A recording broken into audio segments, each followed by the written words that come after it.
सत्यव्रतः सत्यपरं त्रिसत्यं सत्यस्य योनिं निहितं च सत्ये सत्यस्य सत्यं मृतसत्यनेत्रं सत्यात्मकं त्वां शरणं प्रपन्ना यो नित्यमच्युतपदाम्बुजरुग्मरुग्मा व्यामोहतस्तदितराणि तृणाय मेने अस्मद्गुरोर्भगवतोऽस्य दयैकसिन्धो रामानुजस्य चरणौ शरणं प्रपद्ये नारायणार्ययतिशेखरपादभक्तं गोविन्ददेशिकपदाब्जरसैकभृङ्गं श्रीराघवेन्द्रमुनितोर्जितशास्त्रबोधं श्रीपद्मनाभगुरुवर्यमहं प्रपद्ये श्री श्रीवानमलार्यदेशिकवरैर्दत्तार्थसम्पालकं गोविन्दार्य गुरोपदाब्जमधुपं लक्ष्मीशसेवारतं कौडिन्यावयरत्नभूतममलं तीर्थार्थयात्राकरं श्रीपद्मधरार्यदेशिकगुरुं वन्दे सदाभीष्टदम् ओम अस्मद्गुरुभ्यो नमः अस्मत्परमगुरुभ्यो नमः अस्मत्सर्वगुरुभ्यो नमः। जय श्रीमन्नारायण। यो श्रृङ्खलाको दोस्रो स्तुति हो, भागवत स्तुति दोस्रो भनेर यहाँ मैले राखेको छु। मङ्गलाचरणपछि एकैचोटि श्रीमद् भागवतको 8औं अध्यायमा यो स्तुति आउँछ। कुन्तीजीको कुन्ती स्तुतिको नामले पनि प्रख्यात छ। मङ्गलाचरण प्रथम अध्यायको प्रथम स्कन्धको प्रथम अध्यायको प्रथम श्लोक हो। कुन्ती स्तुति प्रथम स्कन्धको 8औं अध्यायमा छ। त्यो बीचमा 7वटा जुन अध्यायहरू छन्, 7वटा अध्यायभित्र कथा गङ्गा प्रवाहित छ। त्यसको बारेमा थोरै मात्र यहाँ प्रस्तुत गरिएको छ, संक्षेपमा चर्चा गरिएको छ। किनभने मूल उद्देश्य भनेको स्तुतिहरूको गान गर्नु हो, तिनीहरूको अर्थ र थोरै व्याख्या गर्ने प्रयत्न गर्नु हो।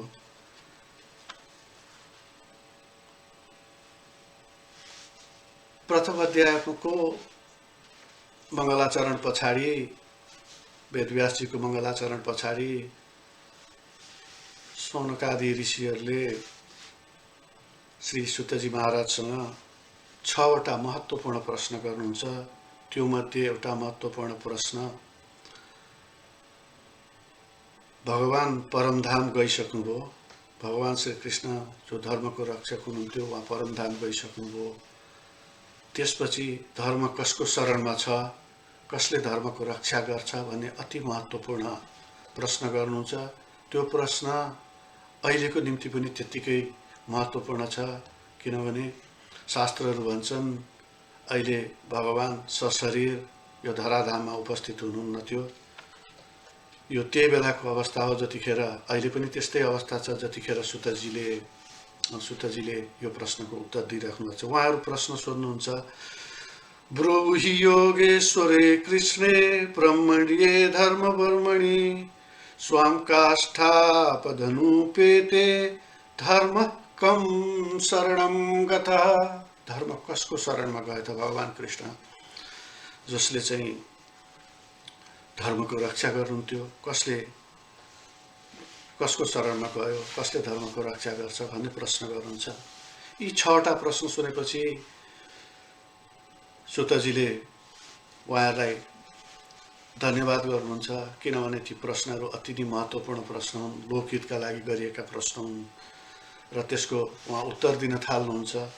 तर त्योभन्दा पहिले उहाँले आफ्नो गुरु श्री सुखदेवजी स्वामीलाई प्रार्थना गर्नुहुन्छ। सुखदेवजी स्वामी भागवतको प्रमुख वक्ता हो। उहाँले परीक्षित महाराजलाई कथा सुनाउनु भएको थियो। त्यही बेला सुतजीले यो कथा सुनेर अहिले उहाँ सौनकादि ऋषिहरूलाई सुनाउनलाई उद्यत हुनुहुन्छ, सुनाउँदै हुनुहुन्छ।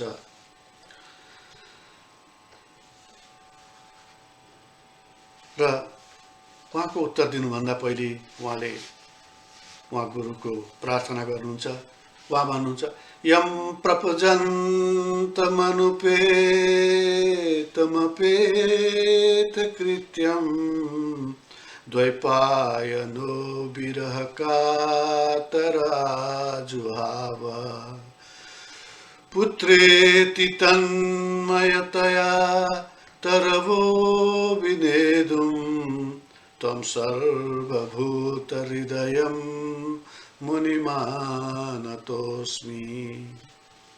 उहाँ भन्नुहुन्छ सुखदेवजीको अति बाल्य अवस्थामै यज्ञोपवीत पनि नभइकन, व्रतबन्ध नभइकन, वेदादि कर्म नगरिकनै उहाँ सन्यास हुन जान्छु भनेर दौडिन थाल्नुभयो। भगवान वेदव्यासजी जो उहाँका पिता हुनुहुन्थ्यो पछि पछि कातर भावमा पख पख छोरा पख पख नजाऊ भन्दै पछाडि लाग्न थाल्नुभयो। र सुतजी यहाँ भन्नुहुन्थ्यो उहाँ म त्यस्ता गुरुलाई प्रार्थना गर्दछु जो सबैको हृदयमा वास गर्नुहुन्थ्यो। कसरी भनेर उहाँ यहाँ भन्नुहुन्छ। जतिखेर भगवान वेदव्यासी पछाडि पछाडि कुद्दै हुनुहुन्थ्यो र उहाँले दुःखको अनुभूत गर्दै हुनुहुन्थ्यो, जुन भाव उहाँमा थियो, वरिपरिका वन जङ्गलमा भएका रुखहरू पनि त्यस्तै अनुभूत गरिरहेका थिए, त्यस्तै दुःखको अनुभूत गरिरहेका थिए। त्यसरी सबैका हृदयमा बस्ने त्यस्ता गुरुलाई म प्रणाम गर्दछु भनेर उहाँले कथा सुरु गर्नुहुन्छ। त्यस पछाडि उहाँ उत्तर दिने क्रममा उहाँ पहिलो धेरै प्रसङ्गहरू आउँछ, तर एउटा मूल प्रसङ्ग उहाँले भन्नुहुन्छ मानिसको जीवनको सबैभन्दा ठुलो पुरुषार्थ, सबैभन्दा ठुलो काम भनेको सत्य स्वरूप परमात्मा प्रतिको मानिसको भक्तिभाव जगाउनु हो, भक्ति प्राप्त गर्नु हो, त्यही भन्नुहुन्छ। र त्यस पछाडि उहाँले त्यो सत्य स्वरूपको बारेमा बताउनुहुन्छ। त्यो के हो, त्यो को हो, त्यसलाई ब्रह्मज्ञानीहरूले के नामले चिनाउँछन् भनेर भन्नुहुन्छ। अथवा मङ्गलाचरणमा भगवान वेदव्यासजीले जसलाई सत्यम परम धीमहि भनेर प्रार्थना गर्नुहुन्छ, त्यो सत्यको नाम के हो त भने उहाँले यहाँ भन्नुहुन्छ वदन्ति तत्त्वविद्वस्तं यच्च ज्ञानमयद्वयं ब्रह्मेति परमात्मेति भगवानेति शब्दते। ब्रह्मज्ञानीहरू भन्नुहुन्छ। उहाँले त्यहाँ अगाडि सौनकादि ऋषिहरूलाई भन्नुहुन्छ त्यो सत्य स्वरूपलाई ब्रह्मज्ञानीहरूले के भन्नुहुन्छ भन्दा ब्रह्मेति परमात्मेति भगवानेति शब्दते, अथवा उहाँलाई ब्रह्म, परमात्मा, भगवान आदि शब्दले जनाइन्छ।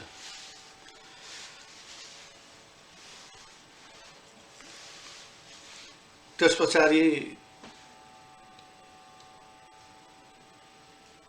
सौनकादि अति संक्षेपमा वर्णन गरिँदैछ।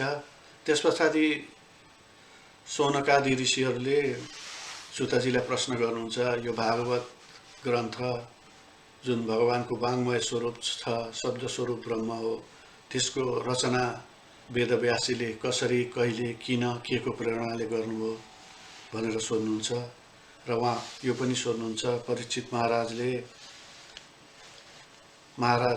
कसरी सुखदेवजी जस्तो एकजना आत्माराम जो यत्र तत्र घुमिरहनुहुन्थ्यो उहाँसँग भेट गर्न पाउनुभयो।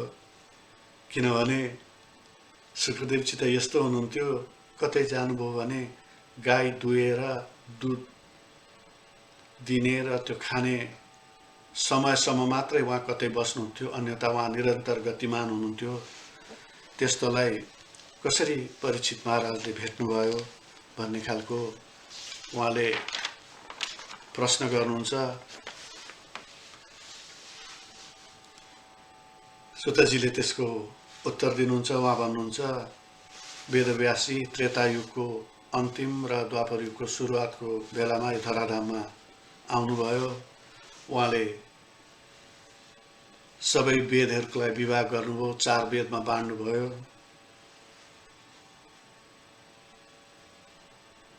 सत्रवटा पुराणको रचना गर्नुभयो, महाभारतको रचना गर्नुभयो, हैन। उहाँले त्यहाँ धर्मको निरूपण गर्नुभयो, कर्तव्यहरूको निरूपण गर्नुभयो। तथापि उहाँ बडा चिन्तित हुनुहुन्थ्यो। उहाँलाई भित्रभित्र कता लागिरहेको थियो, मेरो यो अपूर्णता छ, यो अपूर्णता केमा हो भने उहाँ कता कता शङ्का गर्न थाल्नु भएको थियो। किम्बा भागवता धर्मा न प्रायेण निरूपिता प्रिया परमहंसानां तएव यच्युतः प्रिया।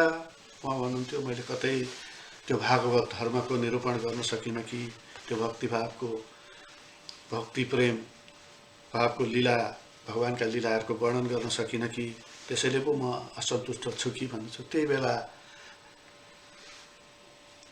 नारदजीको त्यहाँ आगमन हुन्छ। यो वार्ता असाध्यै लामो छ, त्यति धेरै भन्न सकिँदैन। तर थुप्रै वार्ताको क्रममा यो मलाई किन असन्तुष्ट छु भन्ने कुरामा नारदजीले भन्नुहुन्छ, जिज्ञासितमधीतं च ब्रह्म यत् सनातनं तथापि सोचस्यात्मानं कृतार्थे इव प्रभो। उहाँले भन्नुहुन्छ तपाईले भगवानबाट निश्चित ज्ञानको निरूपण गर्नुभयो। अघि यहाँ मैले नभनेको ब्रह्मसूत्र पनि त भगवान वेदव्यासजीले नै बनाउनु भएको थियो। तपाईले त्यस्ता ज्ञान दिनुभयो, अझ तपाईँ किन निराश देखिनुहुन्छ भनेर उहाँले प्रश्न गर्नुहुन्छ। र वेदव्यासजी भन्नुहुन्छ मलाई नि भनिदिनुहोस् न, म किन चिन्तित छु, तपाईँ त संसार भ्रमण गर्ने पर्यटक हो। उहाँले त्यही शब्दले पर्यटन गर्नुहुन्छ, भगवानको भावमा बिलिनुहुन्छ, मलाई तपाईँ जान्नु पनि हुन्छ सबै थोक, तपाईँ ज्ञाता हुनुहुन्छ, मलाई बताइदिनुहोस् भन्दा नारदजीले प्रष्टसँग भन्नुहुन्छ वेदव्यासजीको अहिलेसम्मका रचना कस्ता थिए भन्दाखेरि उहाँ भन्नुहुन्छ भवतानुदित प्रायं यशो भगवते मलं येने वासेन तुष्यन्ते मन्ये तद्दर्शनम खिलम। उहाँ भन्नुहुन्छ तपाईले अहिलेसम्म जुन ग्रन्थहरू बनाउनुभयो त्यसमा तपाईले भगवानको गुणानुवाद गर्नुभएको छैन र भगवान यस्तो कामबाट प्रसन्न हुनुहुन्न। उहाँ भन्नुहुन्छ यस्ता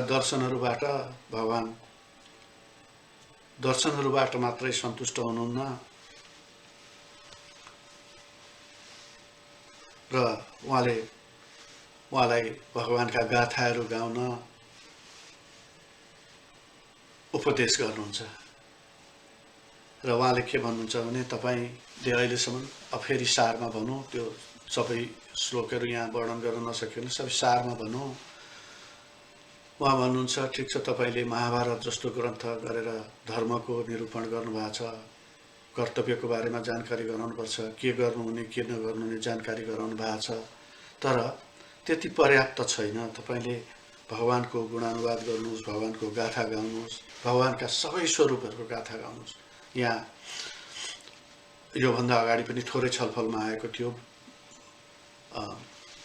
स्वामी लोकाचार्यजीले प्रतिपादन गर्नुभएको, लेख्नुभएको, वर्णन गर्नुभएको अष्टपञ्चक अर्थपञ्चकको बारेमा जुन योभन्दा अगाडि थोरै कोट्याइएको थियो, त्यसमा भगवानको विग्रहहरूको स्वरूपहरूको निरूपण गरिएको थियो। त्यसको बारेमा थोरै भागवतमा पहिलोचोटि त्यो प्रसङ्ग आउँछ विग्रह स्वरूपको बारेमा, हैन। अब यो कुरा त यी विग्रहहरूको बारेमा लोकाचार्य स्वामीले 1200 सनतिरै उहाँले भन्नुभएको थियो। त्यही बेला उहाँ प्रकट हुनुभएको थियो, दक्षिणात्यमा भारतको दक्षिण भारतमा प्रकट हुनुभएको थियो। तर यहाँ नारदजी भन्नुहुन्छ त्योभन्दा धेरै कयौँ अगाडि, तर उहाँले यहाँ भन्नुहुन्छ नमो भगवते तुभ्यं वासुदेवाय धीमहि प्रद्युम्नाय अनिरुद्धाय नमः संकर्षणाय च। हे वेदव्यासजी, तपाईँ भगवानका सबै स्वरूपहरूको वर्णन गर्नुहोस्, भक्तिभावसहित वर्णन गर्नुहोस्, त्योमाथि फरक फरक विग्रहको वर्णन गर्नुहोस्। त्यो के भन्दाखेरि नमो भगवते तुभ्यं वासुदेवाय धीमहि, यहाँ परा वासुदेवको कुरा छ, परब्रह्मको कुरा छ, त्यहाँदेखि सुरु गर्नुहोस्, हैन। नमो भगवते तुभ्यं वासुदेवाय धीमहि प्रद्युम्नाय अनिरुद्धाय नमः शङ्कर्षणाय च प्रद्युम्न अनिरुद्ध शङ्कर्षण यी सबै स्वरूपहरूको बारेमा यहाँ वर्णन गर्नुहोस् भनेर भन्नुहुन्छ। उहाँले के भन्नुहुन्छ भने त्यस्ता भगवानलाई मूर्तिमान स्वरूपमा व्याख्या गर्नुहोस् किनभने त्यस्ता भगवानका स्वरूपहरूलाई मन्त्रोच्चारणद्वारा पूजा आराधना गरियो, स्तवन गरियो, भक्तिभावले प्रार्थना गरियो भने अमूर्तिकम भन्नुहुन्छ। परब्रह्म जो देखिनुहुन्न, परास्वरूप छ भगवानको, वासुदेव स्वरूप छ, महाविष्णु स्वरूप छ, नारायण स्वरूप छ, त्यसको आराधना हुन्छ। त्यस्तो भगवानको प्रार्थना गर्नुहोस् भनेर भन्नुहुन्छ।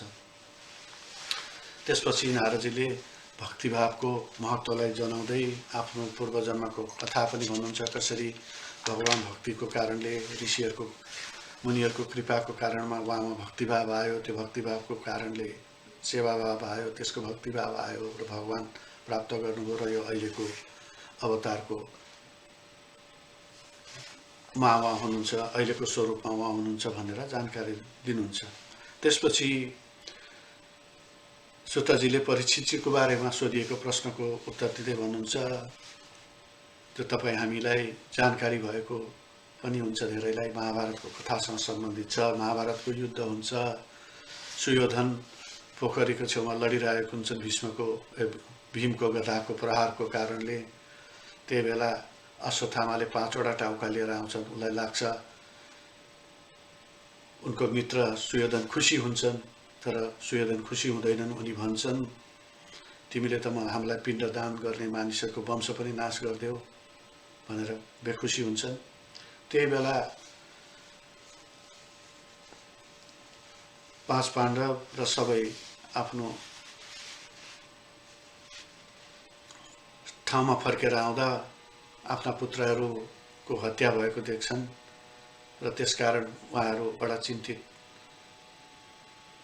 हुनुहुन्छ र मार्ने मान्छेलाई खोज्ने भन्दै अश्वत्थामाकोलाई पछ्याउँदै अर्जुन र भगवान पछाडि लाग्नुहुन्छ। अर्जुनले यसरी खेद्छन्, त्यहाँ वेदव्यासी उपमा दिनुहुन्छ जसरी, र अश्वत्थामा यसरी भाग्दै थिए जसरी रुद्रले खेद्दाखेरि ब्रह्माजी भाग्नुहुन्छ, त्यो उपमा दिनुहुन्छ उहाँ। त्यसरी भागिरहेको थियो। पर गएपछि घोडाहरू थाक्छन्, अश्वत्थामा हताश हुन्छन्, अब मरिने भयो, अर्जुन जस्तो महापराक्रमीले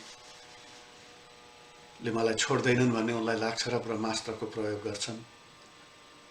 अर्जुन हताश भावमा भगवानको प्रार्थना गर्नुहुन्छ, मलाई बचाउनुहोस्, ब्रह्मास्त्र छोड्यो उसले भनेर भगवानको आदेश हुन्छ। अश्वत्थामाले ब्रह्मास्त्र त छोड्न जान्दछन् तर त्यसलाई फिर्ता गर्न जान्दैनन्। भनेपछि अर्जुनजीले आफ्नो ब्रह्मास्त्र छोड्नुहुन्छ आफू पनि, तर त्यसले संसारमा प्रलय हुने जस्तो देखिन्छ, सूर्य ढाकिएको अवस्थामा देखिन्छ। त्यसका कारण उहाँले फिर्ता गर्नुहुन्छ, तर अश्वत्थामालाई उहाँहरूले समात्नुहुन्छ र लिएर आउनुहुन्छ। द्रौपदीले बडा कारुण्य भावमा भन्नुहुन्छ, गुरुपुत्र हुनुहुन्छ, मार्नु हुँदैन। थुप्रै त्यहाँ छलफल हुन्छ। भीमको त्यस्तो थिएन विचार, गुरुपुत्र हुन्, उहाँको माता अझै जीवित हुनुहुन्छ। एउटा पुत्रको वियोगको पीडा मलाई थाहा छ, त्यसैले उहाँलाई हत्या नगरौँ भनेपछि उसको जुन शिरमा मणि थियो, कोही यहाँ अगाडि थियो भनिन्छ, शिरमा जुन मणि थियो त्यो निकालेर उनलाई अपमानसहित, ब्राह्मणलाई गरिने जुन अपमानसहित उनलाई पठाइन्छ, जान्छन्। र त्यस पछाडि भगवानको कृपाले युधिष्ठिरले 3वटा अश्वमेध यज्ञ गर्नुहुन्छ, किनभने उहाँ बडा दुःखी हुनुहुन्थ्यो। सबै आफ्ना स्वजनहरूको मृत्यु भएको थियो, कौरवहरू बिते, आफ्नै वंशका पनि बिते धेरै, त्यसकारण उहाँ दुःखी हुनुहुन्थ्यो। र भगवानले त्यो गराइसकेपछि द्वारका जान तयार हुनुभयो र उभिरहनु भएको थियो। एक ठाउँमा कुन्तीजीहरू सबै बिदा गर्न आउनुभएको थियो। त्यही बेला उत्तरा रुँदै आइन्, परबाट रुँदै आइन् र उनी असह्य पीडामा भएको देखिन्थिन्, असह्य डरमा भएको देखिन्छन्। र उनी भगवानको छेउमा आएर भन्न थालिन्, पाहि पाहि महायोगिन देवदेव जगत्पते, नान्यम त्वदमयम पश्ये यत्र मृत्यो परम मलाई उनी के भन्छन् भने हे योगीहरूका पनि योगी, हे देवहरूका देव, हे जगतपति, चाहे संसारका अधिपति, तपाईँ मलाई रक्षा गर्नुहोस्। तपाईँभन्दा अरूले मलाई यो मृत्युबाट जोगाउन सक्दैन भनेर भगवानसँग प्रार्थना गर्छिन्, विलाप गर्छिन् हैन। अझ भन्छन् म मरे पनि मेरो यो गर्व चाहिँ जोगियोस् पनि भन्छन्। अब यहाँ त्यो श्लोक मैले वर्णन यहाँ भनिनँ। भगवानलाई थाहा हुन्छ त्यो ब्रह्मास्त्र उनले जुन दिशा परिवर्तन गरेर प्रक्षेपण गरेको थियो, उसले उत्तराको गर्भमा पाण्डवहरूको अन्तिम वंशलाई पनि नाश गर्ने गरी पठाएका थिए। त्यसैले उसमा त्यसको प्रभाव थियो, भगवानलाई थाहा भयो। त्यसैले आफ्नो सुदर्शन चक्रद्वारा उनको गर्भलाई रक्षा गरेको कथा आउँछ। त्यसरी सुतजीले के भन्नुहुन्छ भने यसै गरी भगवानले परीक्षितको रक्षा गर्नुभयो र यसपछिको कथामा आउँछ, त्यो कुन्ती स्तुति पछाडि आउँछ अनि परीक्षित महाराजाको जन्म हुन्छ भन्ने कथा भन्नुहुन्छ। त्यसपछि त्यही बेला जतिखेर भगवान त्यो कर्म सिद्ध्याएर फेरि द्वारका जान लाग्नु भएको हुन्छ, त्यही बेला कुन्तीजीले स्तुति गर्नुहुन्छ। आजको यो श्रृङ्खलाको मूल विषयवस्तु त्यो स्तुति हो। त्यसको सकेसम्मको प्रत्येक श्लोकको अर्थ र व्याख्या गर्ने प्रयत्न यहाँ गरिएको छ। अब हाम्रा वैकुण्ठवासी पिताश्री श्री चतुर्भुज रामानुजदासको भावमयी उपस्थितिको अनुभूति गर्दै म उहाँलाई नै यो कुन्ती स्तुति सुनाउन गइरहेको छु। मैले यस्तो भाव राखेको छु। मैले पहिलो स्तुतिकै प्राक कथनमा पनि यस्तो निवेदन गरेका थिएँ। 18 देखि 43 श्लोकसम्मको 25वटा स्तुतिमा कुन्तीजीले भगवानको यो स्तुति गर्नुहुन्छ र यो स्तुतिको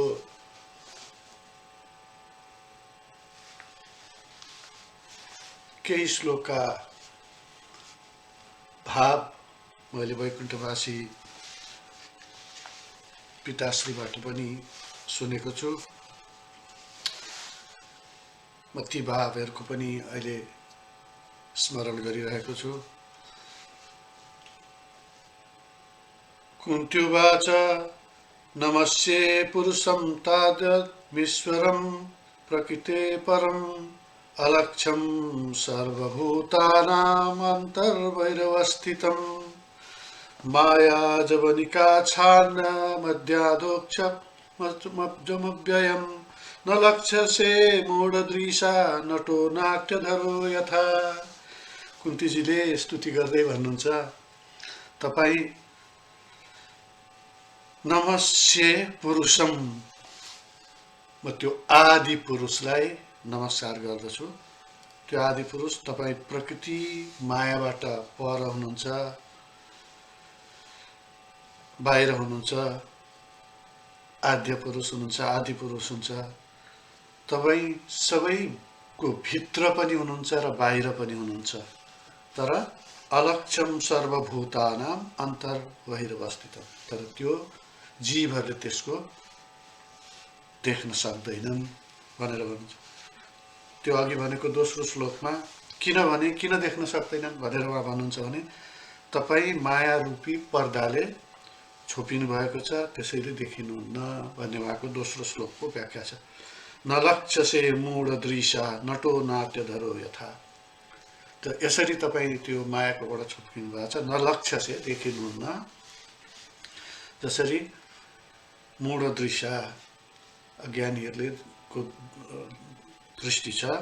कस्तो दृष्टि भने नटो नाट्यधरो यथा, कुनै मान्छे जब कलाकार नाटकको लागि जान्दछ, उसले पहिरनहरू परिधानहरू परिवर्तन गर्दछ, त्यसकारण ऊ मानिसहरूबाट चिनिँदैन, त्यसै प्रकारले हजुर पनि चिनिनुहुन्न भनेर भन्नुहुन्छ।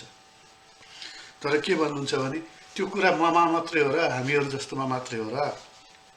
उहाँ के भन्छ, तथा तथा परमहंसानां मुनीनां मलापमानां भक्तियोग विधानार्थं कथं पश्येमहि स्त्रियम्। उहाँले तेस्रो श्लोकमा भन्नुहुन्छ, 20औं श्लोकमा, त्यसरी नै हामी मात्र हो र राग आदि गुणबाट मुक्त मननशील मुनिजनहरूले त हजुरलाई चिन्न सक्दैनन्, बुझ्न सक्दैनन् भने तपाईँ जस्तो भक्तियोगको स्थापना गर्न अवतीर्ण हुनुभएकालाई हामी जस्ताले, उहाँले हामी जस्ता स्त्रिय पनि भन्नुहुन्छ, हामी जस्ता स्त्रीहरूले, उहाँले किन त्यो भन्नुभयो त्यसको अर्थ यहाँ खुलेको छैन, तर हामी जस्तोले कसरी त्यसको बारेमा थाहा पाउँदछौँ, हामी कसरी चिन्दछौँ भने अब यो तीनवटै श्लोकमा बडा विचित्रको भाव छ। एउटा त लौकिक जीवनमा कुन्तीजी भगवानको फुपू हुनुहुन्थ्यो, त्यसैले जाने बेलामा कृष्ण तिमीले हामीलाई साह्रै उपकार गर्यौ, जाऊ बाबु तिमीलाई आशीर्वाद छ, त्यो अर्थमा भन्नु भएन। उहाँले आफू अगाडि उभिएको,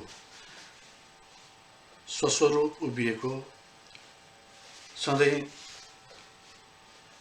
यौवन देखिने, लावण्ययुक्त त्यो युवा अवस्थामा देखिने भगवानलाई उहाँले आद्य पुरुष भन्नुहुन्छ, आदि पुरुष भन्नुहुन्छ। त्यो परम तत्त्वको रूपमा, परम पुरुषको रूपमा उहाँले बुझ्नुभएको छ।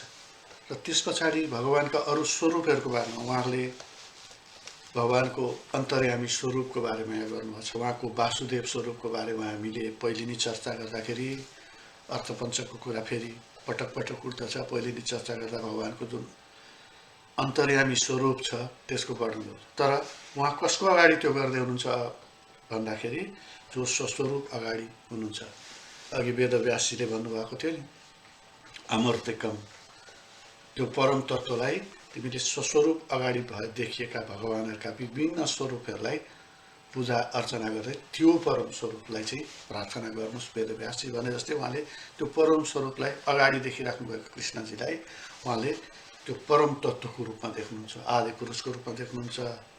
प्रकृतिबाट वेदव्यासजीले भने जस्तै मायाबाट पर देखिनुहुन्छ, मङ्गलाचरणमा वेदव्यासजीले भन्नुहुन्छ त्यो पर देखिनुहुन्छ, त्यो खालको भाव उहाँमा आउनुहुन्छ। र त्यस पछाडि उहाँ के भन्नुहुन्छ भने फेरि वेदव्यासजीकै त्यो भाव उहाँ यहाँले प्रकट गर्नुहुन्छ, अथवा वेदव्यासजीले कुन्तीजीको मुखारविन्दबाट फेरि त्यसको व्याख्या गर्नुहुन्छ। किनभने उहाँ मायाबाट त मायाको वशीभूत त हुनुहुन्न, तर मायाको कारणले मानिसहरूले उसलाई नलच्छसे मूढ दृशा, चिन्दैनन्। त्यो मायाको कारणले, माया जबनिका छान्न भन्छ, मायाको पर्दा छ, त्यस कारणले मानिसहरूले त्यो चिन्न सक्दैनन्। त्यस पछाडि उहाँले भगवानलाई भक्तियोगको स्थापना गर्न आउनुभएको भन्ने अर्थमा व्याख्या गर्नुहुन्छ। त्यसैले उहाँ के भन्नुहुन्छ, म त्यो तपाईँको त्यो परास्वरूपलाई चिन्दिनँ, म त्यो भक्तियोग पनि जान्दिनँ, तर पनि म तपाईँलाई कृष्णाय वासुदेवाय देवकी नन्दनाय च नन्द गोपकुमाराय गोविन्दाय नमो नमः। म तपाईँलाई कृष्णको नामले, वासुदेव, देवकी नन्दन, नन्द गोपकुमार गोविन्दको नामले गोविन्दलाई म नमस्कार गर्दछु। उहाँलाई अगाडि उभिएकोलाई परम तत्त्वको रूपमा देख्नुहुन्छ। फेरि उहाँले सगुण स्वरूपलाई, स्वस्वरूप जुन अगाडि उभिनु भएको भगवान हुनुहुन्छ, स्वरूपमा हुनुहुन्छ, त्यो भगवानलाई जो सगुण अगाडि देखिनुहुन्छ त्यो भगवानलाई उहाँले प्रार्थना गर्नुहुन्छ। एकाचोटि उहाँले त्यो परम तत्त्व र अगाडि देखिने, स्वस्वरूप देखिने भगवानको बिचमा त्यो एउटा जुन सम्बन्ध छ, त्यो अनन्याश्रित सम्बन्ध छ, त्यसलाई उहाँले यहाँ उजागर गर्दै जानुहुन्छ। त्यसको अर्को पनि विचित्रको उदाहरण छ, उहाँले यसमा विचित्र रूपले त्यसलाई स्थापित गर्नुहुन्छ। उहाँ के भन्नुहुन्छ, किनभने उहाँ अगाडि उभिएको जो उहाँको लौकिक सम्बन्ध चाहिँ भदाको रूपमा छ, उहाँको अगाडि त जुन उहाँले कमलको व्याख्या गर्नुहुन्छ त्यस्तो अवस्था थिएन। उहाँ चतुर्भुज स्वरूपमा पनि हुनुहुन्न थियो, उहाँको नाभिबाट कमल पनि आएको थिएन। तथापि उहाँले यहाँ त्यो विचित्रको प्रार्थना गर्नुहुन्छ। उहाँले प्रार्थना गर्दा के भन्नुहुन्छ? नमः पङ्कज नाभाय नमः पङ्कज मालिने नमः पङ्कज नेत्राय नमस्ते पङ्कजाङ्घ्रे। जसको नाभिमा कमल छ भन्थे। अब भगवान् कृष्णको जुन स्वरूप थियो त्यसमा नाभिमा कमल त थिएन। त्यसैले उहाँ के गर्नुहुन्छ भने त्यो स्वरूप उपस्थित भगवान्लाई को त्यो स्वरूपलाई उहाँले त्यो परम तत्त्व हो भनेर बुझेको कारणले शेषशाही भगवान् जो महासमुद्रमा हुनुहुन्छ, कमलबाट नाभिबाट कमल निस्केको छ, त्यहाँ माथि ब्रह्माजी आसीन हुनुहुन्छ, त्यस्ता भगवान्लाई उहाँले संस्मरण गर्नुहुन्छ, त्यो सम्झिनुहुन्छ र उहाँले भन्नुहुन्छ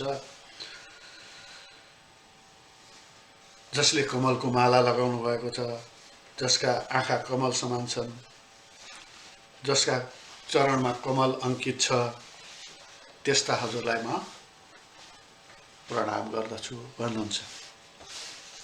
यसबाट उहाँले परम तत्त्वको त वर्णन गर्नुभयो। भगवानका अरू स्वरूपहरूको बारेमा जुन आचार्यजनहरूले भन्नुभएको छ, विशेष गरी स्वामी रामानुजाचार्यले भन्नुभएको छ, भगवानका धेरै गुणहरूको बखान गर्दा उहाँको सौन्दर्य लावण्यहरूको कुरा गर्नुहुन्छ, त्यसको बारेमा पनि भन्नुहुन्छ। उहाँले भगवानको स्वरूपलाई कमल नयनको रूपमा व्याख्या गर्नुहुन्छ, जसका आँखा कमल समान छन् भनेर भन्नुहुन्छ। त्यसपछि भगवानका गुणानुवाद गर्ने क्रममा उहाँ भन्नुहुन्छ यथा ऋषिकेश खलेन देवकी कंसेन रुद्धाति चिरं सुचार्पिता विमोचिताहं च सहात्मजा विभो त्वयैव नाथेन मुहुर्विपद्गणा। उहाँले भन्नुहुन्छ तपाईको कृपा त हजुरको मातामाथि गरेको कृपा भन्दा बढी कृपा त म माथि छ भन्नुहुन्छ। किनभने हे ऋषिकेश,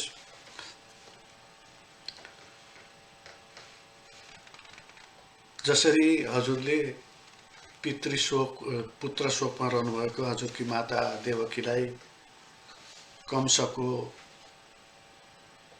बन्दीगृहबाट उद्धार गर्नुभएको छ, तपाईले नि मलाई पनि बारम्बार मलाई र मेरा पुत्रहरूलाई चाहिँ त्यो दुःखको कारागारबाट मुक्त गर्नुभएको छ। त्यो उहाँले त्यो भाव राख्नुहुन्छ कि तपाईँ कति दया भाव भगवानको अर्को जुन गुणहरूको बखान गर्दाखेरि बयान गर्दाखेरि अतिशय दयाको कुरा आएको थियो।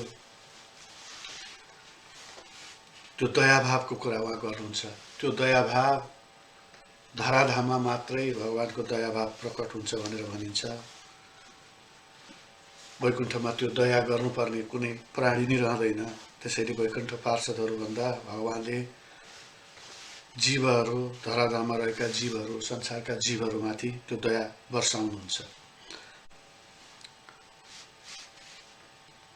किनभने त्यस्तो भएको भने हामीलाई विष खुवाएको छ, विष खुवाउने, लाको घरमा जलाउने, भयानक स्थानमा जङ्गलको दुःखबाट जोगाउने, महारथीका अस्त्रहरूबाट जोगाउने, द्रोणस्त्र अस्तास्मा हरे विरक्षिता, त्यसपछि अश्वत्थामाको ब्रह्मास्त्रबाट हामीलाई जोगाउने, रक्षा गर्नुभएको छ। त्यसकारण तपाईले जुन हामीमाथि गर्नुभएको कृपा छ त्यो तपाईले आफ्नै माताजीमाथि गरेको भन्दा पनि कृपा ठुलो छ। यो भावलाई उहाँ क्रमशः त्यो भक्तिभावमा लान थाल्नुहुन्छ। उहाँ कसरी भन्नुहुन्छ भने यो जुन हामीमाथि दया गर्ने क्रममा जुन भगवानको हामीमा दर्शन भयो त्यसको मोक्षसँगको उहाँले सम्बन्धलाई लानुहुन्छ। त्यो जुन यो एउटा लौकिक जगतको मा नै पनि भगवानको जुन दर्शन भयो त्यसले कसरी मोक्ष प्राप्त गर्छ भन्ने भावसहित उहाँ भन्नुहुन्छ यो अद्भुत उहाँको निचोड छ कुन्तीजीको। उहाँ भन्नुहुन्छ विपद सन्तुता सश्चत तत्र तत्र जगद्गुरु भवतो दर्शनो यस्या पुनर्भव दर्शनम। हे जगद्गुरु, अब यहाँ फेरि उहाँले भगवानलाई ज्ञानको स्रोतको रूपमा जगद्गुरुको रूपमा सम्बोधन गर्नुहुन्छ। किनभने उहाँ भन्नुहुन्छ हामीलाई बारम्बार विपद आइरहोस्, किनभने त्यसै बेला हामीलाई हजुरको दर्शन हुन्छ र त्यो दर्शन भएपछि फेरि हामीले यो संसारको दुःख मरण भोग्नु पर्दैन, यो संसारको दुःख भोग्नु पर्दैन भनेर भन्नुहुन्छ। जसरी भगवान शङ्कराचार्यले भन्नुहुन्छ पुनरपि जननम पुनरपि मरणम पुनरपि जननी जठरे शरणम। हामीले त्यो काम गर्नु पर्दैन, फेरि जन्मिने, फेरि मर्ने, फेरि आमाको गर्भमा आउने, फेरि दुःख दिने र दुःख पाउने यो काम हामीबाट हुँदैन भन्ने कुरा हो। यो भावसहित भगवानका स्वरूपको कुरा गर्नुहुन्छ। उहाँले भगवानका गुणका कुरा गर्नुहुन्छ, दयाको कुरा गर्नुहुन्छ, उहाँको लाडो स्वरूपको कुरा गर्नुहुन्छ, उहाँको कान्तिको कुरा गर्नुहुन्छ, उहाँको तेजको कुरा गर्नुहुन्छ। त्यस पछाडि थोरै जीवहरूको बारेमा उहाँ चर्चा गर्नुहुन्छ। उहाँ भन्नुहुन्छ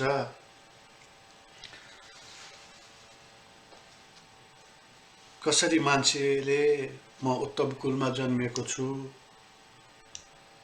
म सम्पत्ति विद्या छ, मसँग ऐश्वर्य छ भन्ने आदि भावको कारणले मानिसहरूमा जुन मत मात्सर्य आउँछ, त्यस्ता मानिसहरूले त हजुरलाई त स्मरण पनि गर्दैन भनेपछि अब फेरि लोकाचार्य स्वामीजीले प्रतिपादन गर्नुभएको अर्थपञ्चकको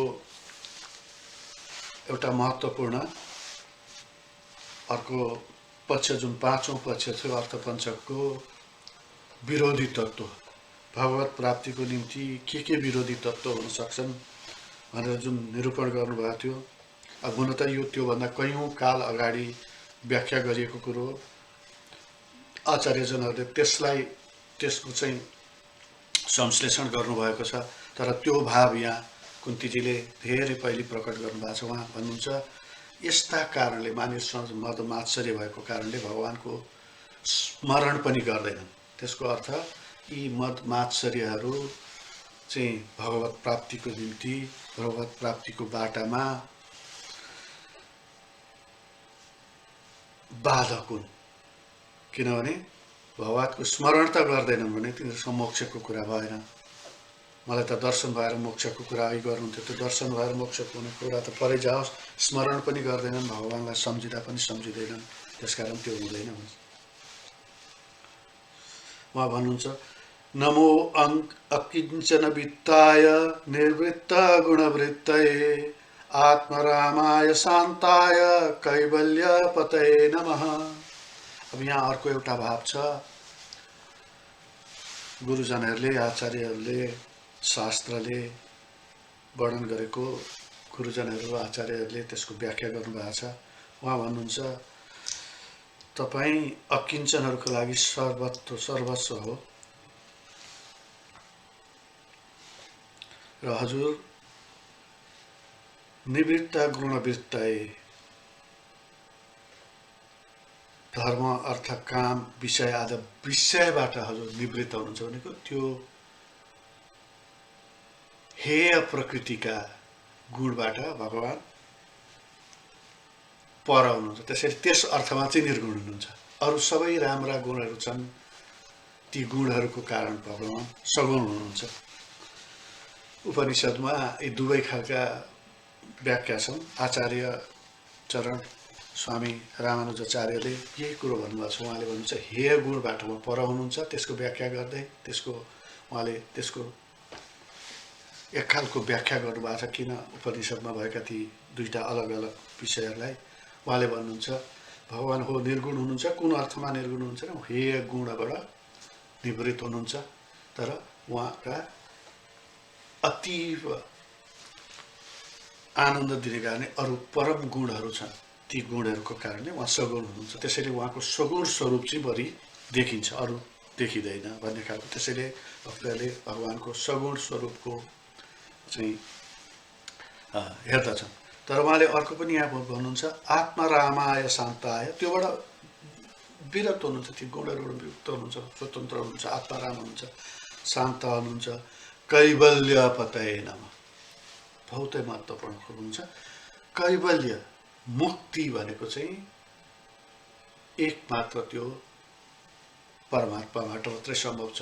अरू देवताहरूलाई प्रार्थना गर्नुहोस्, भोग्य वस्तुको आराधना गर्नुहोस्, त्यो प्राप्त हुन सक्ला, शास्त्रहरू त्यसै भन्छन्, केही दिन सक्ला।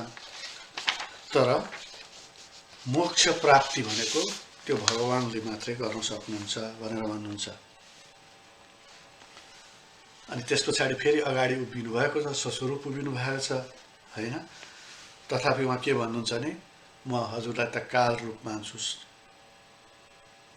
देवकीको पुत्रको रूपमा होइन है, किनभने हजुर सबैको नियन्ता हुनुहुन्छ, आदि र अन्तरहित हुनुहुन्छ, सर्वत्र हुनुहुन्छ, समभाव राख्ने हुनुहुन्छ, हजुर कतै लाग्नुहुन्न। र प्राणीहरूको बिचको जुन कलह छ त्यो त उनीहरूको आफ्नै बुद्धि, विपरीत बुद्धिको कारणले हुन्छ, त्यो तपाईँको कारणले भएको होइन भनेर भन्नुहुन्छ। अब यहाँनिर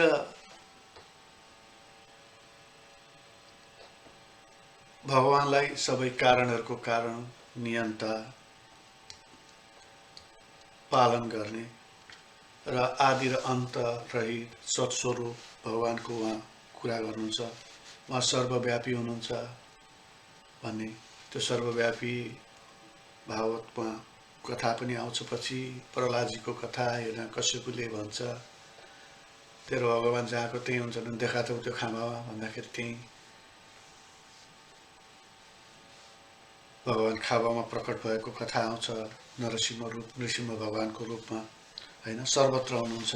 तर महत्त्वपूर्ण कुरो उहाँ यहाँ के भन्नुहुन्छ, उहाँको जीवनसँगै सम्बन्धित कुरो के भन्नुहुन्छ भने, उहाँ समभाव राख्नुहुन्छ र प्राणी बिचको जुन कलह छ त्यो त उनीहरूकै विपरीत बुद्धिको कारणले भएको, हजुरको यसमा केही छैन। अचम्मको विषय के हो भने, हिजो अस्ति मात्र युद्ध भएको छ, भगवान अर्जुनको सारथीको रूपमा युद्धमा हुनुहुन्छ। त्यसैले त्यो भावले हेर्दा त, लौकिक भावले हेर्दा त भगवान पक्षमा लागेको जस्तो देखिन्छ। तर कुन्तीजी यति प्रश्नसँग भन्नुहुन्छ कि त्यो मानिसहरूको बिचमा जुन विग्रह छ, उनीहरूको बिचमा विवाद छ, त्यो विवाद उनीहरूको विपरीत बुद्धिको कारणले हुन्छ, हजुरको त्यसमा कुनै छैन। अब यहाँनिर त्यो भाव, जुन भावमा गीताजीमा भगवानको श्रीमुखबाट प्रकट भएको छ, उहाँ भन्नुहुन्छ, यिनीहरू त देखिएका मात्रै हुन्, यिनीहरू पहिले नै मरिसकेका छन् भन्ने जुन अर्थमा भन्नुहुन्छ। त्यसैले युद्ध गरेर उनी मरेका हो, तिनी निमित्त मात्र हो भन्ने जुन भगवानको बाणी छ, यहाँनिर त्यो एक खालले कुन्तीजीको भावमा पनि देखिन्छ। उहाँ किन त्यसो भन्नुहुन्छ भन्दाखेरि, उहाँ किन त्यसो भन्नुहुन्छ भने 29औं श्लोकमा भन्नुहुन्छ, हे भगवान, हजुरको न कोही प्रिय छ न शत्रु छ,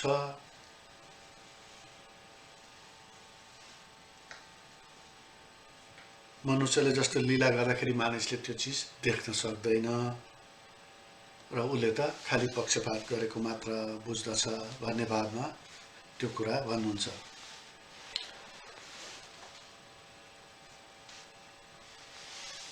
तीसौं श्लोकमा आएर उहाँ भन्नुहुन्छ, हजुर शुद्ध स्वरूप आत्मा हुनुहुन्छ, अवतार दिएर जुन मानिसको अगाडि आउनुहुन्छ, तपाईँको परत्व छ भन्नुहुन्छ उहाँले। त अवतारको रूपमा जुन तपाईँ आउनुहुन्छ त्यो त तपाईँका लीला मात्र हुन्, तपाईँको परत्व त अर्कै छ, तपाईँको परम स्वरूप अर्कै छ भनेर उहाँले भन्नुहुन्छ। यो विचित्रको भाव फेरि किन यहाँ देखिन्छ भन्दाखेरि, एउटा त उहाँ भदाको रूपमा देखिनुहुन्छ, त्यहाँमाथि एउटा आफ्नोपट्टि लागेर युद्ध गरेर आफ्ना पुत्रहरूलाई जिताएको पनि उहाँ साक्षी हुनुहुन्छ, तथापि उहाँले भगवानलाई पक्षपात रहित हुनुहुन्छ, शुद्ध आत्मा हुनुहुन्छ, त्यो शुद्ध आत्मा परम आत्मा हुनुहुन्छ, परमात्मा हुनुहुन्छ, तर अवतार लिएर पनि तपाईँ यो लीला स्वरूप देखाउनुहुन्छ यहाँ भनेर भन्नुहुन्छ।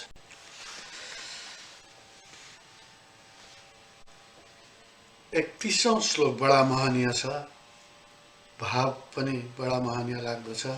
उहाँ भन्नुहुन्छ गोप्या ददे त्वयि कृतागसिद्धाम तावत् याते दशा सुखकलीला आञ्जन सम्भ्रमाक्षं वक्त्रं निनीय भयभावनाया स्थितस्य सा मां विमोहयतिभिरपि यद्विवेति। यहाँ आउँछ नि भगवानको बडा उहाँले बाल्यकालको स्मरण गर्नुहुन्छ।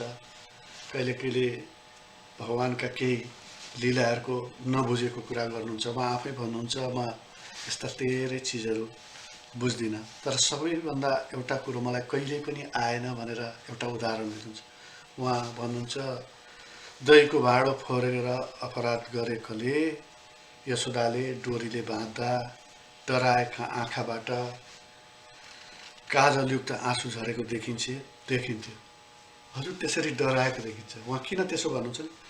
जबकि डर नै तपाईँसँग डराउँछ, त्यस्ता हजुर कसरी डराउनु भयो? त्यो चाहिँ मेरो लागि बडा अचम्मको विषय हो भनेर भन्नुहुन्छ। किनभने माताले उहाँलाई एक खालको दण्ड दिइराख्नु भएको छ।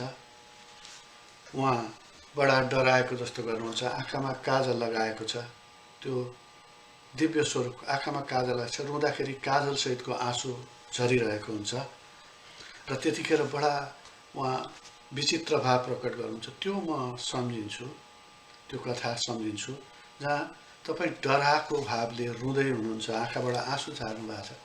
तर त्यस्तो तपाईँ जोसँग डर नै डराउँछ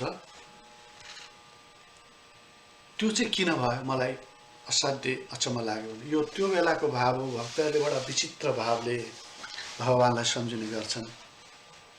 सूरदासजीले यस्ता एउटा यही प्रसङ्गलाई लिएर विचित्रको भजन बनाउनु भएको छ। सूरदासजी नेत्रहीन भागवत भक्त हुनुहुन्थ्यो, भगवत सेवामा हुनुहुन्थ्यो। उहाँ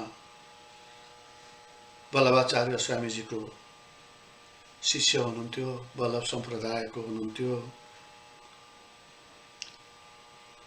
नेत्रहीन भए पनि उहाँले भगवानका अति महनीय स्तुतिहरू भजनहरू बनाउनु भएको छ। उहाँले त्यो मध्ये एउटा यही भावमा गर्नुभएको छ। उहाँले त्यो भाषामा लेखिएको भजन पनि यही भावमा छ। त्यो कस्तो डराउनु भएको थियो भन्ने भाव चाहिँ सूरदासजीले व्यक्त गर्नुहुन्छ। उहाँ भन्नुहुन्छ मैया मोरी मैं नहीं माखन खायो, मैया मोरी मैं नहीं माखन खायो।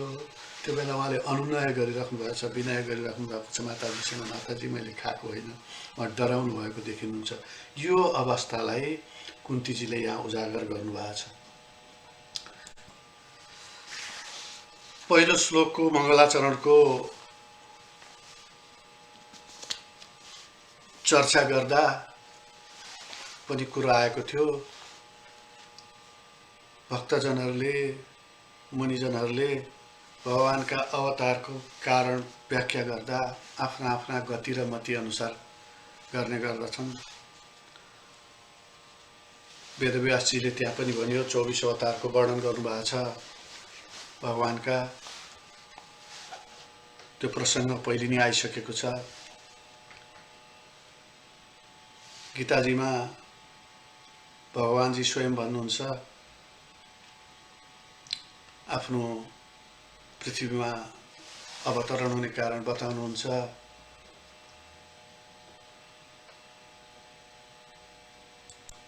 उहाँ भन्नुहुन्छ परित्राणाय साधूनां विनाशाय च दुष्कृतां धर्म संस्थापनार्थाय सम्भवामि युगे युगे। उहाँले साधुहरूको त्राणको निम्ति रक्षाको निम्ति धर्म संस्थापनार्थ चाहिँ यो धराधाममा आइरहन्छु म भनेर अर्जुनजीलाई बताउनु भएको छ। यसको व्याख्या अवतारका व्याख्याहरूमा वैष्णवाचार्यहरूले बडा विचित्रको मधुर व्याख्या गर्नुभएको छ।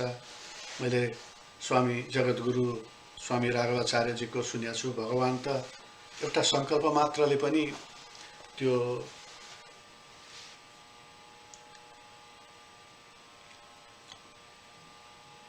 रक्षा गर्न सक्नुहुन्थ्यो, दुष्टहरूको विनाश गर्न सक्नुहुन्थ्यो। उहाँलाई धराधाममा किन आउनु पर्यो त? भगवानले किन त्यसो भन्नु पर्यो त भन्दाखेरि भगवानका जुन अतीव गुणहरू छन्, जुन गुणहरू वैकुण्ठमा प्रकट हुँदैन, दया, क्षमा भाव, रक्षा गर्ने भाव। किनभने त्यहाँ वैकुण्ठमा सबै मुक्त जीवहरू हुन्छन्। मुक्त जीवहरूलाई त्यो आवश्यकता पर्दैन। त्यसैले श्रीजी सहित पृथ्वीमा आउनुहुन्छ। कहिले सीतारामको रूपमा, कहिले राधा कृष्ण रुक्मिणीको रूपमा, रुक्मिणी कृष्णको रूपमा उहाँ अवतरित हुनुहुन्छ भन्ने उहाँको व्याख्या छ। त्यही व्याख्या सुन्दा मलाई पनि लाग्दछ, परित्राणाय साधूनां विनाशाय त दुष्कृतां धर्म संस्थापनार्थाय सम्भवामि युगे युगे भन्ने जुन भगवानको सङ्कल्प छ, त्यो सङ्कल्प, त्यो काम साधुहरूको परित्राण गर्ने, धर्म स्थापना गर्ने, दुष्टहरूलाई निर्मूल गर्ने कुरो चाहिँ भगवानको अतीव बल,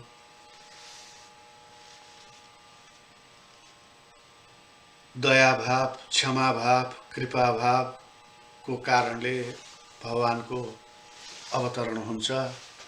त्यसकारणले त्यो भावसहित चाहिँ परित्राणाय साधूनां विनाशाय त दुष्कृतां धर्म संस्थापनार्थाय सम्भवामि युगे युगे भन्ने सङ्कल्प पुरा गर्नुहुन्छ भन्ने अर्थ लाग्दछ। तर जे होस्,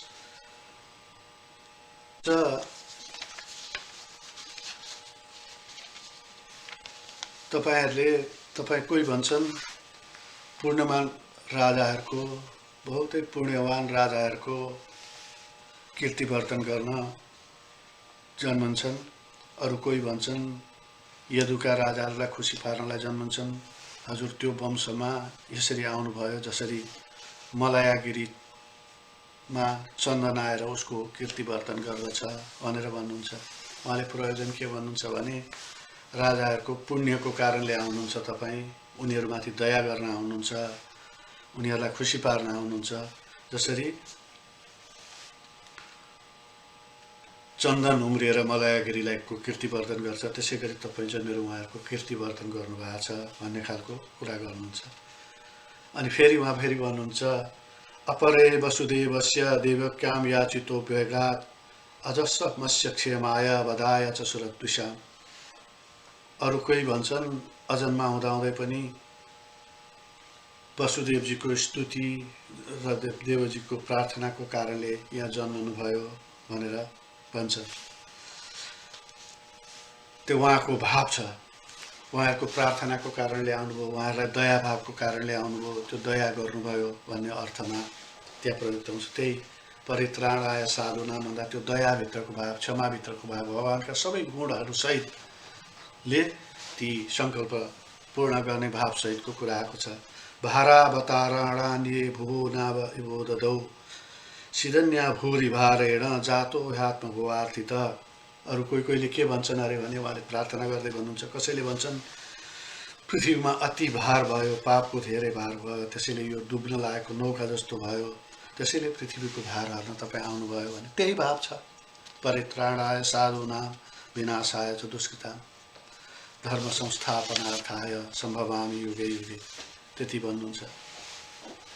अनि त्यति मात्रै भन्नुहुन्न, उहाँको आफ्नै मैले फेरि भन्दैछु,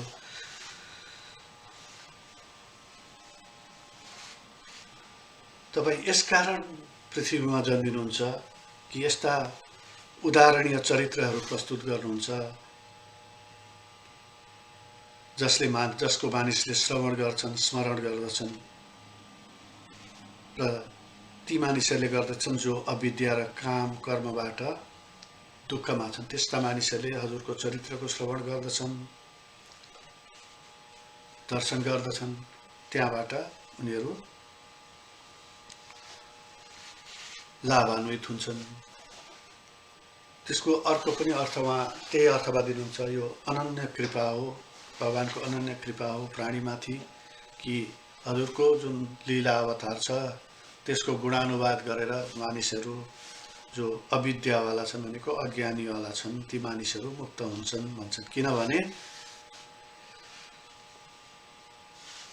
जसले हजुरको श्रवण, गान, कीर्तन, स्मरण गर्छन् तिनै पूर्व जन्मको मरणबाट मुक्त पाउँदछन् भन्छन्। किनभने त्यो लीला किन भयो भनेको कारण त्यसको श्रवण गर्दा, कीर्तन गर्दा, स्मरण गर्दा मानिसहरू पुनर्जन्मको चक्रबाट बच्दछन् भन्ने खालको कुरा हुन्छ। यो दोस्रो अध्यायमा गएर शुकदेवजी स्वामीले जुन प्रार्थना गर्नुहुन्छ त्यही भावमा छ, त्यो भावमा छ।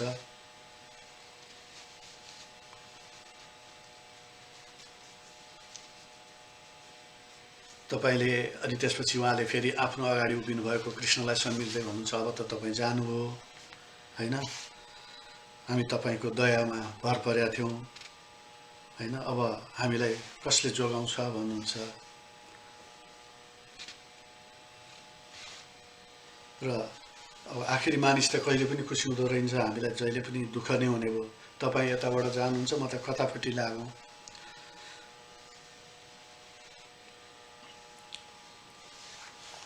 तपाईँ यताबाट जानुहुन्छ, पाण्डवहरू दुखी हुन्छन्, यता बस्नुहुन्छ, वृष्णिहरू दुखी हुन्छन्। वृष्णि भनेको यदुकुलका मानिसहरू, त्यसैले म चाहिँ के गरौँ भन्ने खालको उहाँ त्यो भाव प्रकट। त्यतिमा उहाँ बिसाउनुहुन्न। उहाँ के भन्नुहुन्छ भने भगवानलाई गदाधरको रूपमा 39औं श्लोकमा गदाधरको रूपमा उहाँ प्रार्थना गर्नुहुन्छ भने गर्दै भन्नुहुन्छ गदाधरको रूपमा। फेरि उहाँलाई उहाँको पराशर रूपलाई उहाँ सम्झिनुहुन्छ, किनभने अगाडि उभिएको कृष्ण त चतुर्भुज हुनुहुन्न, हातमा शङ्ख चक्र गदा पद्म लिनुभएको छैन, तर उहाँले गदाधरको रूपमा उहाँलाई सम्बोधन गर्दै भन्नुहुन्छ, तपाईँको कारणले यहाँ सबै थोक सुन्दर भएको थियो, अब तपाईँ जानुहुन्छ, त्यस्तो रहने छैन। कस्तो सुन्दर भएको थियो उहाँ 40मा भन्नुहुन्छ आएर, तपाईको कारणले गर्दा गाउँहरू सुन्दर भएका थिए, यहाँ तृणलताहरू उभिएका थिए, फलफुलहरू धेरै भएका थिए, अन्नपात धेरै भएको थियो, नदीहरू भरिपूर्ण छन्, पर्वतहरूमा खनिज पदार्थ छन्, महासागरमा थुप्रै रत्नहरू प्रादुर्भाव हुन्छन्। अब यो सबै हजुरको कृपा दृष्टिको कारणले अब हुनुहुन्न, त जानुहुन्छ। त्यो के भन्नुहुन्छ भने सबै थोकको स्रोत, त्यो ऐश्वर्य, सौन्दर्य आदिको स्रोत भगवान हो भन्ने कुरो जुन भगवानको गुणानुवाद हामी गर्थ्यौँ त्यसमा उहाँ फेरि एकचोटि ल्याउनुहुन्छ।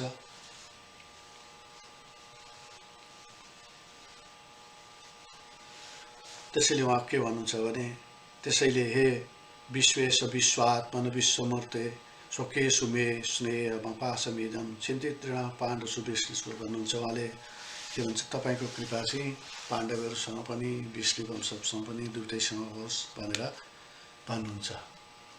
र अन्तिममा आएर भन्नुहुन्छ, हे भगवान अब मैले जति जे भनेको नि, जसरी गङ्गाजी आफ्ना अनन्त बाधाहरूलाई पछ्याउँदै समुद्रतिर दौडिन्छन् त्यसै गरी मेरो चित्त सधैँ हजुरको श्रीचरणमा रहिरहोस्, मेरो प्रीति त्यहाँ रहिरहोस् भन्नुहुन्छ। र अन्तिममा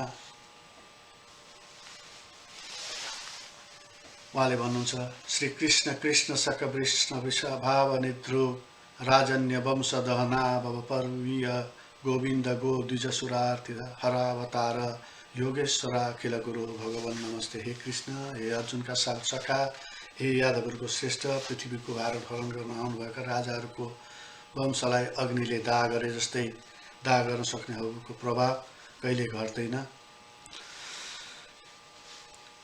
त्यस्ता योगेश्वर अखिल गुरु हे भगवान हजुरलाई मेरो नमस्कार छ भनेर प्रार्थनाको अन्त गर्नुहुन्छ। र यहाँ कुन्तीजीको यो भावमय प्रार्थना मैले अघि भने जस्तै मेरो वैकुण्ठवासी पिताश्रीमा समर्पित छ। त्यो मात्रै होइन, मैले पहिले नै भने उहाँको म भावमय उपस्थिति अनुभव गर्दै उहाँलाई नै सुनाउने प्रयत्न गरिरहेको छु र म उहाँको आशीर्वाद पनि प्राप्त होस् भन्ने प्रार्थना सहित यसलाई यही अन्त्य गर्दछु। जय श्रीमन्नारायण।